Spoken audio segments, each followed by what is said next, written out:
versículo 48, Jesús dijo: yo soy el pan de vida. Y en Juan capítulo 6, versículo 51, es decir, un poco más adelante, Él volvió a repetir la misma verdad cuando llegó a decir: yo soy el pan vivo que descendió del cielo. Y mire qué interesante, cuando usted acude al santuario terrenal, que es una copia del santuario celestial, y usted ubica la mesa de los panes, yo le tengo que decir en esta hora que la mesa de los panes en el santuario terrenal, copia del celestial, no se encontraba en la parte sur. La mesa de los panes no se encontraba en el este. La mesa de los panes no se encontraba en el oeste. ¿Usted sabe en qué punto cardinal geográfico se encontraba la mesa de los panes? La mesa de los panes se encontraba en la parte norte. Si Jesús llegó a decir que Él era el pan de vida que había descendido del cielo, estaba haciendo referencia a la ubicación donde se encontraba su trono. Y el santuario me dice que su trono estaba en la parte norte del santuario. Otra evidencia más de que el verdadero rey del norte es Jesús. Mire un detalle interesante. Las Sagradas Escrituras se explican solas. ¿Usted recuerda un texto de Apocalipsis? Una promesa que Jesús hizo: al que venciere, yo le daré que se siente conmigo en mi trono, así como yo he vencido y me he sentado con mi Padre en su trono. ¿Qué está diciendo esa declaración de Apocalipsis? Que en el cielo hay un trono doble.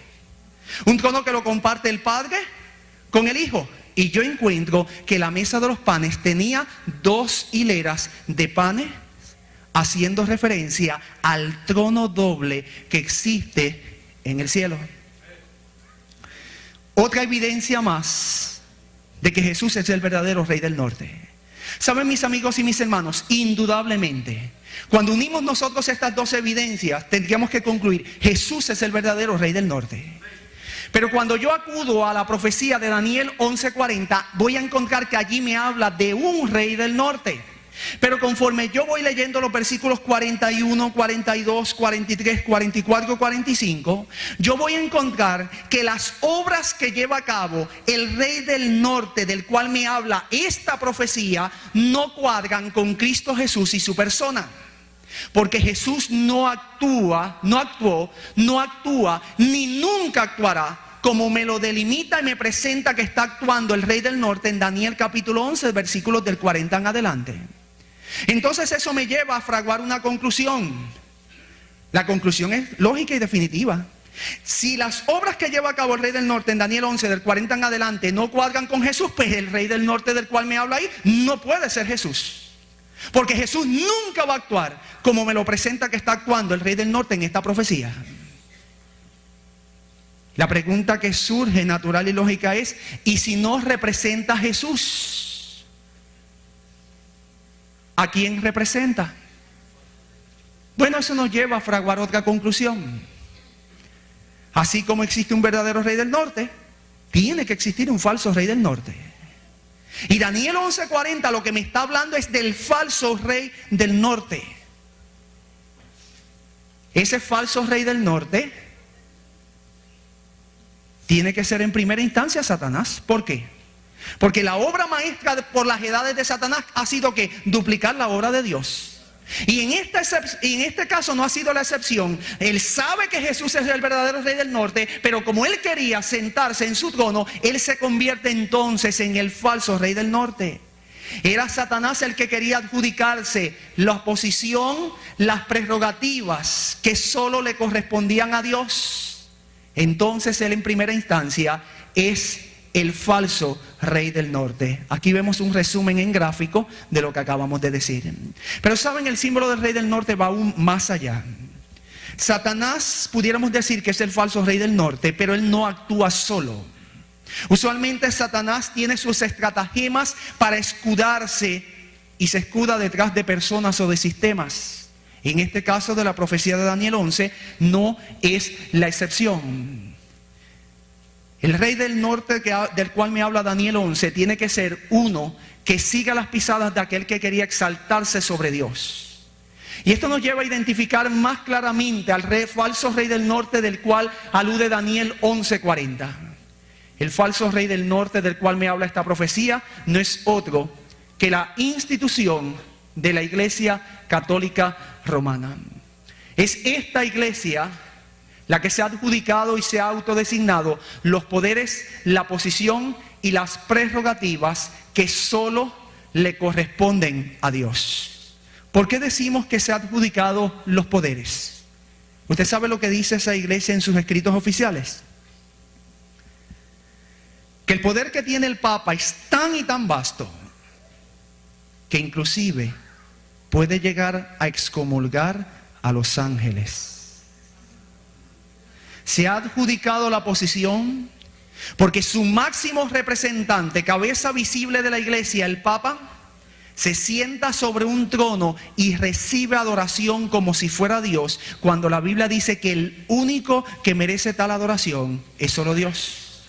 Se ha adjudicado las prerrogativas porque las Sagradas Escrituras dicen que el único que tiene poder para perdonar pecados es Jesús, es Dios. Y la iglesia, a través de su magisterio eclesiástico, dice que Dios les ha comisionado y les ha dado el poder a los sacerdotes para perdonar los pecados. Entonces esta institución, porque se ha adjudicado los poderes, la posición y las prerrogativas que solo le corresponden a Dios, es esa institución la que está representada en la profecía de Daniel capítulo 11, versículo 40. Ya hemos identificado el rey del sur, que representa ateísmo en la forma de comunismo. Ya hemos identificado el rey del norte. El verdadero rey del norte es Jesús, el falso rey del norte es Satanás, pero actúa a través de una entidad que es de la cual me habla Daniel capítulo 11, la institución de la Iglesia Católica Romana. Y aquí vemos en gráficos lo que es ese simbolismo. Vamos entonces, una vez hemos identificado los símbolos, a entrar a la parte más importante del tema. Yo les dije que esta era la parte más importante. Esta es la parte que va a corroborar que las conclusiones a las cuales hemos llegado indudablemente son así.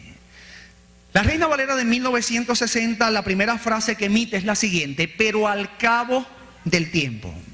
Me gusta mucho más cómo lo rinde la Reina Valera del 90, porque allí no me dice al cabo del tiempo. A mí allí me define cuál es ese cabo del tiempo.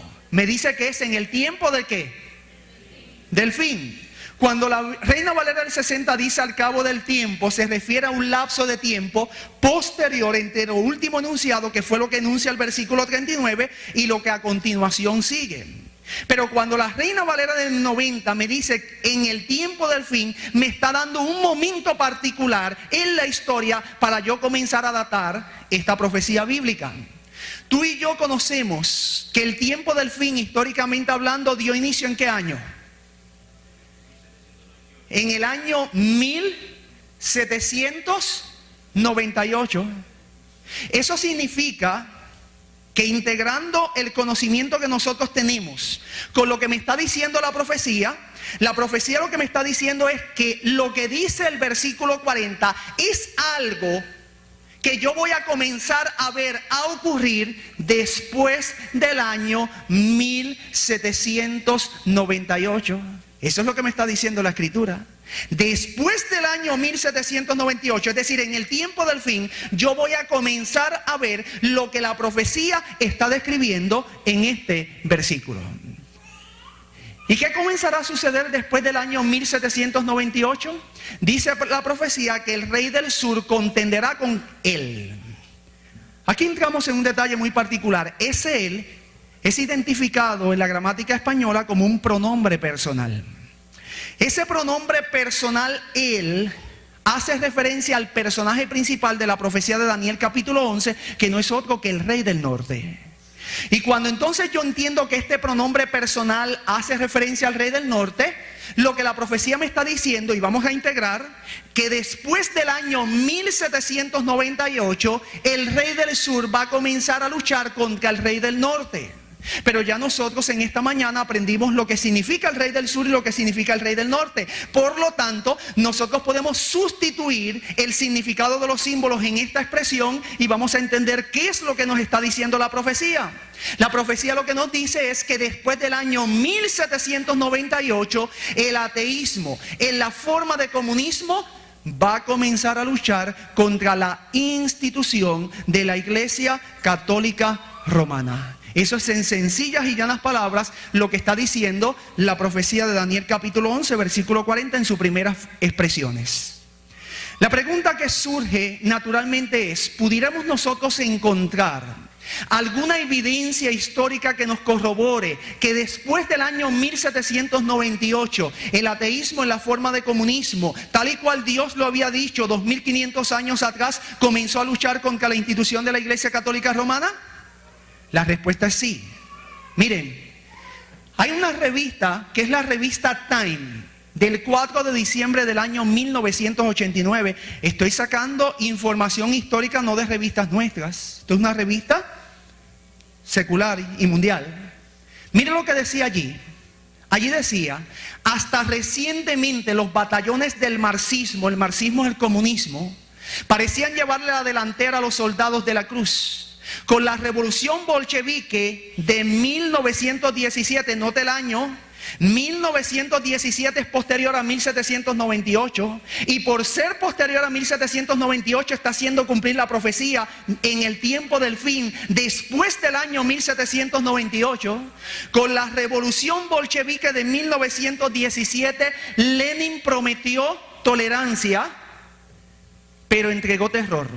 Rusia se tornó roja con la sangre de los mártires, dice el padre Gleb Yakudin, el agitador más valiente de la ortodoxia rusa en favor de la libertad religiosa. Ahora escuche, durante los primeros 5 años de dominio bolchevique, es decir, de dominio comunista, 28 obispos y 1200 sacerdotes fueron cortados por la hoz roja. Es decir, el comunismo los exterminó. Stalin aceleró grandemente el terror y hacia el mandato de Khrushchev, la liquidación del clero había alcanzado un estimado de 50,000 víctimas. Miren mis hermanos, tal y cual Dios lo había dicho más de 2500 años atrás, cuando llegó la hora cero, la profecía comenzó a cumplirse. Y después del año 1798, siendo específicos, en el año 1917 comienza a surgir el rey del sur. Comienza a surgir el ateísmo en la forma de comunismo, tal y cual Dios lo había dicho más de 2500 años atrás. Ese poder comienza a luchar contra la Iglesia Católica Romana. Su lucha no solamente fue ideológica, la lucha llegó a ser tan y tan literal que dice que durante los primeros 5 años, 28 obispos y 1200 sacerdotes perdieron la vida. Hacia el mandato de uno de los mayores dictadores, Khrushchev, la liquidación del clero había llegado a un estimado de 50,000 víctimas. 50,000 personas de la Iglesia Católica Romana comenzaron a perder sus vidas porque la lucha llegó a ser literal. Pero Dios había establecido, y entramos en la segunda frase, la siguiente declaración: y el rey del norte se levantará contra él. Este segundo pronombre personal, ubicado en su contexto, que es un contexto de contraataque, hace referencia entonces al rey del sur.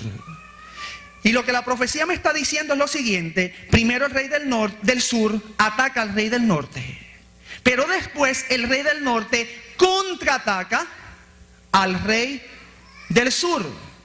Cuando nosotros entonces interpretamos esta frase, lo que significa es que en algún momento después del año 1798, sin ser específico, el falso rey del norte va a comenzar a luchar contra el poder del rey del sur, interpretando, porque ya ustedes conocen los símbolos, lo que la profecía lo que me está diciendo es que después del año 1798, la institución de la Iglesia Católica Romana, en algún momento en el tiempo del fin, va a comenzar a atacar al ateísmo en la forma de comunismo.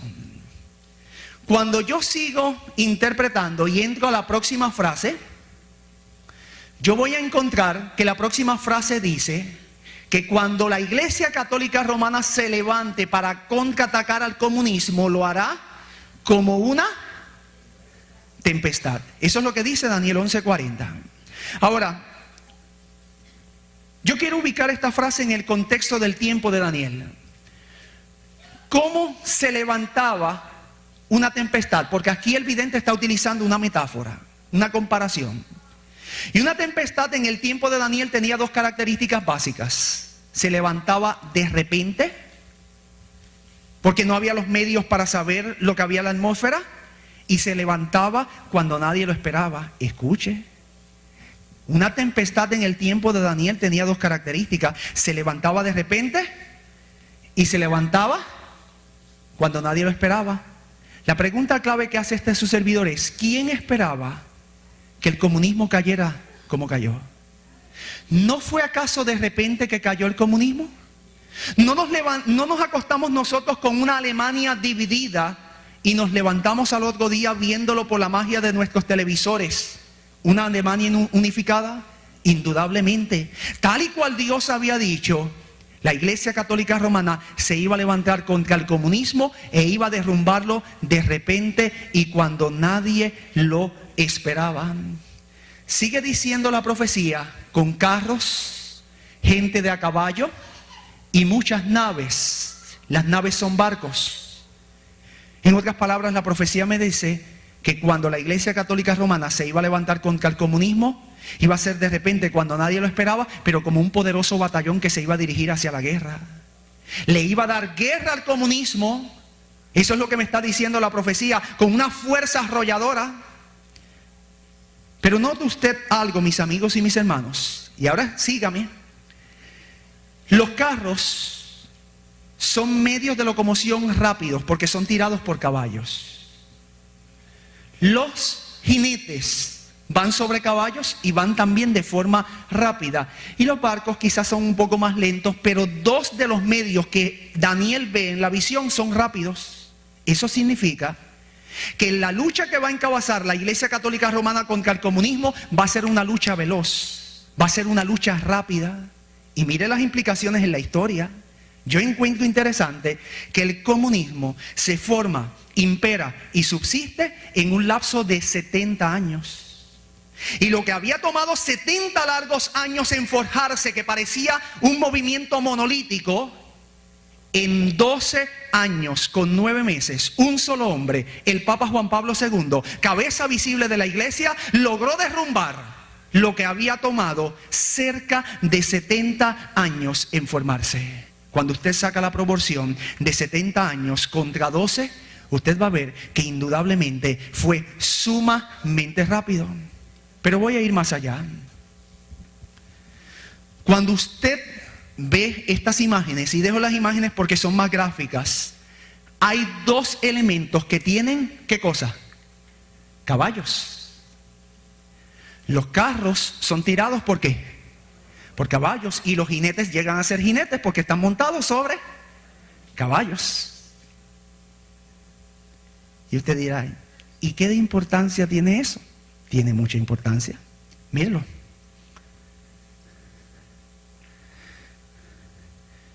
Cuando usted va al pueblo de Israel, usted va a encontrar que posterior a su salida de Egipto y anterior a que comenzara la dinastía, es decir, anterior a que Salomón comenzara a gobernar, Israel no tenía caballos.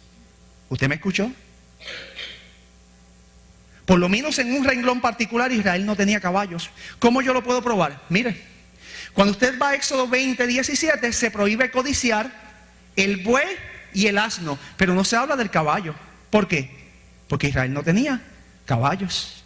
Cuando usted va a Josué 15:18, usted va a ver que la hija de Caleb visitó a Otoniel y lo hizo montado sobre un asno o un burro, pero no lo hizo sobre un caballo, porque Israel no tenía caballos. Cuando usted va a 1 Samuel 9:3, usted va a encontrar que Saúl andaba buscando las asnas perdidas de su padre Cis, no los caballos, porque en Israel no había caballos. Cuando usted va a 1 Samuel 25:23, usted va a ver que Abigail visitó a David montada sobre un asno y no sobre un caballo.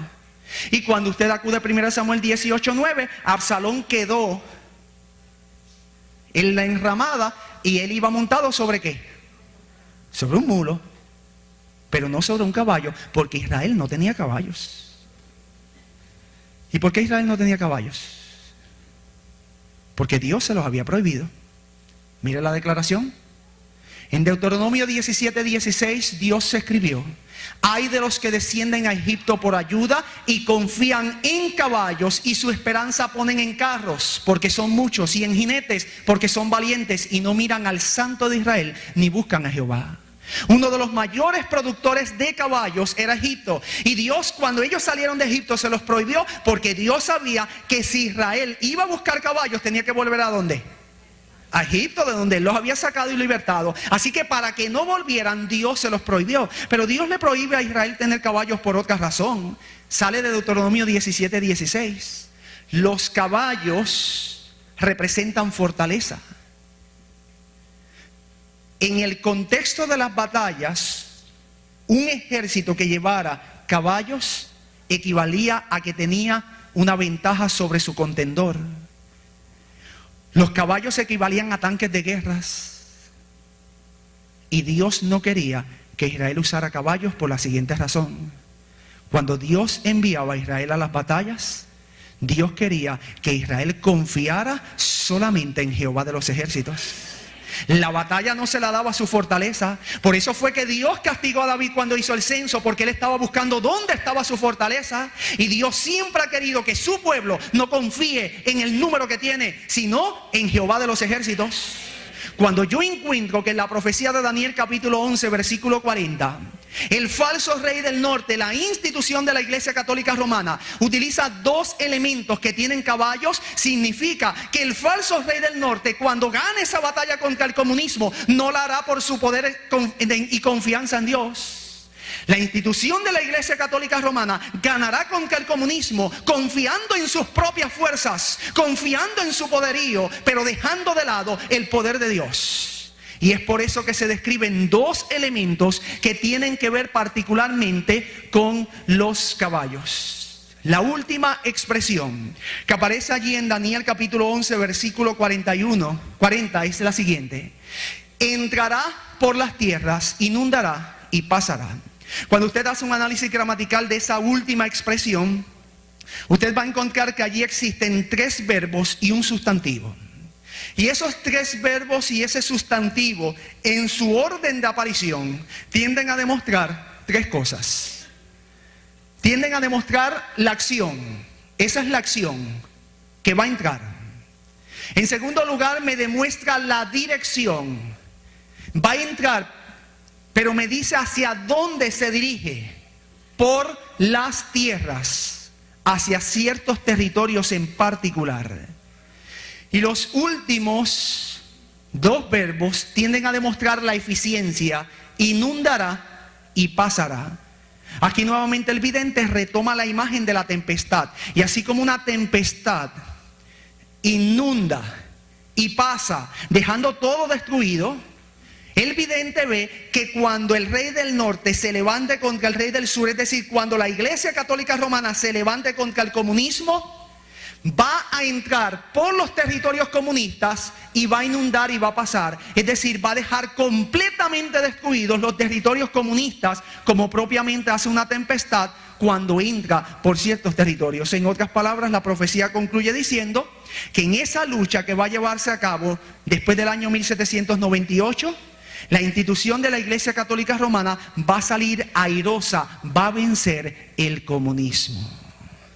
Yo voy a obviar la cuarta parte, que es un resumen, porque ya he repetido tanto que ya ustedes se la saben de memoria.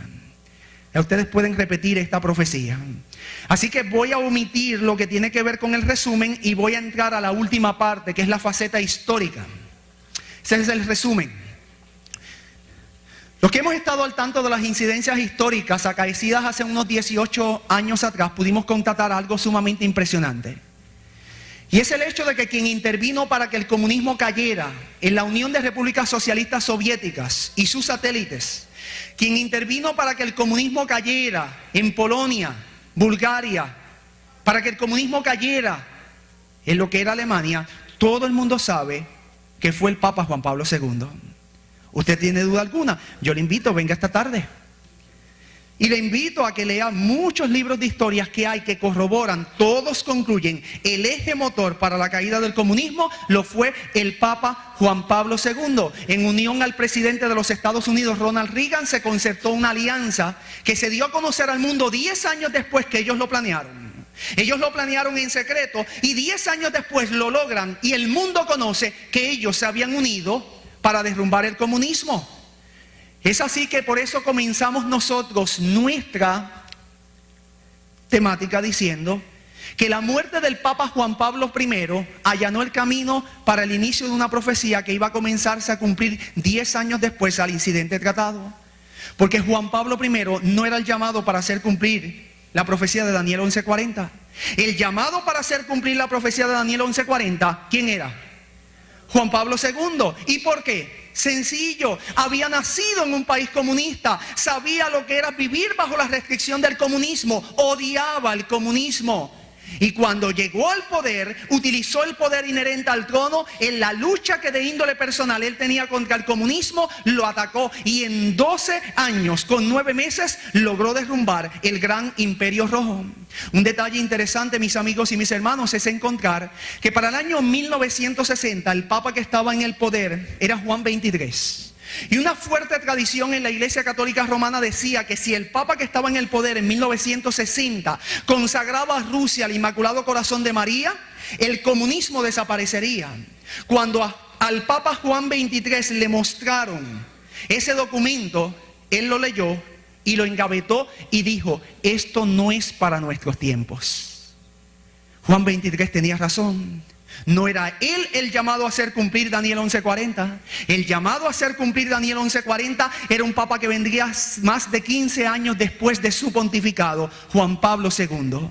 ¿Por qué Juan Pablo II y no Juan Pablo I?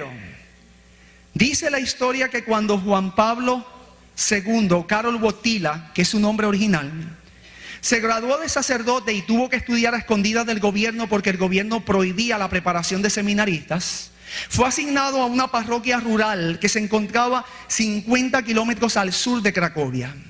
Era una parroquia sencilla que tenía cerca de 200 habitantes y allí Karol Wojtyła comenzó a ser sacerdote. Fue allí donde comenzó a ejercer su oficio como sacerdote. Fue allí donde bautizó niños, donde ungió personas, donde practicó la extrema unción. Fue allí donde llegó a ser un sacerdote como tal. Pero dice la historia que estando en esa parroquia rural también fue allí donde conoció de primera mano el funcionamiento de la maquinaria estalinista, cómo funcionaba el comunismo. Dice la historia que uno de los jóvenes que pertenecía a la parroquia de Karol Wojtyła fue apresado por la policía secreta. Cuando la policía secreta lo apresó, le inquirió sobre los planes que esa parroquia tenía en ese sector. Cuando aquel joven se negó a decirle qué era lo que ellos planeaban hacer, dice en la historia que la policía secreta le propinó una brutal golpiza. Ese joven al otro día llegó en estado de choque a lo que era la parroquia de Karol Wojtyła y le comentó lo sucedido. El historiador registra que en un ataque de ira, Karol Wojtyła contestó y dijo: no te preocupes, Stanislaw, terminarán por cavar su propia tumba. Dijo refiriéndose a los comunistas. Lo que Karol Wojtyła no sabía era que el destino lo iba a colocar al frente de una de las mayores instituciones de la iglesia y más poderosas, la Iglesia Católica Romana. Y que cuando él fuera papa, él tendría el poder para luchar contra el comunismo. Lo que propiamente hizo y cobró venganza de lo que había sucedido con aquel joven de su parroquia. Cuando llegó la hora cero, mis amigos y mis hermanos, la profecía comenzó a cumplirse. Y tal y cual Dios lo había dicho más de 2500 años atrás, todo comenzó a ocurrir. Tú y yo estamos en el año 2009. Muchos otros elementos de Daniel 11 han comenzado a cumplirse. Mis hermanos, no haga lo posible esta semana, haga lo imposible y venga. No solamente venga usted. Usted tiene familia que quieren que se salve. Usted tiene amigos que aprecia. Ellos deben de estar aquí. En esta semana nosotros vamos a probar. Jesús vuelve. Yo no tengo duda alguna, Jesús vuelve en mis días. Y mientras Jesús vuelve y se acerca a pasos agigantados, mi iglesia duerme. Y permita al cielo que durante esta semana, asistiendo cabalmente, nosotros seamos despertados a la realidad de que Jesús está por regresar a la tierra. El tiempo es corto y tenemos que aprovecharlo para predicar y prepararnos. Porque Dios vendrá a salvar a su pueblo, no en sus pecados, sino de sus pecados. Y permita al cielo que nosotros nos estemos preparando en el tiempo presente para ese encuentro. Solamente queda hacer un último llamado. Jesús es el verdadero Rey del Norte. Y yo quiero en esta mañana concluir diciendo, porque Jesús es el verdadero Rey del Norte, es mi invitación a que tú lo aceptes como verdadero Rey en tu vida. El falso Rey del Norte dará paz y seguridad, una paz y seguridad aparente, pero la paz y seguridad definitiva vienen de Jesús.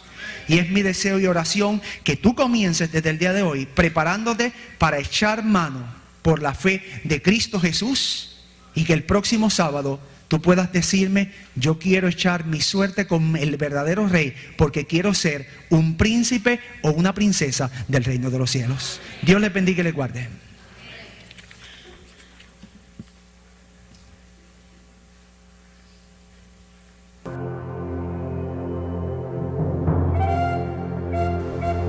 Ministerio y Producciones Luz y Verdad presentó la serie profética de Daniel 11:40 al 43, en la voz del pastor Pedro Luis Cortés Jr.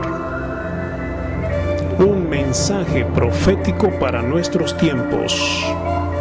Lugar: Iglesia Adventista del Séptimo Día, Lancaster, Pensilvania, Estados Unidos. Pastor Samuel Mercado. Video y edición: Milton Mendoza. Equipo de sonido: Briana Echevarría y Alex Ralat. Primer anciano: Domingo Díaz.